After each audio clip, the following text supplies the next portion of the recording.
დემოკრატიული ჩართულობის ცენტრში დღეს ამომრჩევლებს დამოუკიდებელი მაჟორიტარი დეპუტატობის კანდიდატი შეხვდა. ნიაზ ბოლქვაძე მხარდამჭერებს არჩევნების შესაძლო გაყალბებაზე ესაუბრა. მისი თქმით, არჩევნების გაყალბების ყველა პირობაა შექმნილი.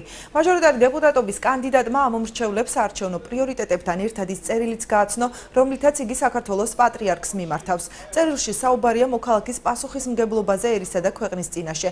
დეპუტატობის კანდიდატი აცხადებს, რომ ანტიეროვნული კანონის მიმღები ერის მოღალატედ უნდა გამოცხადდეს.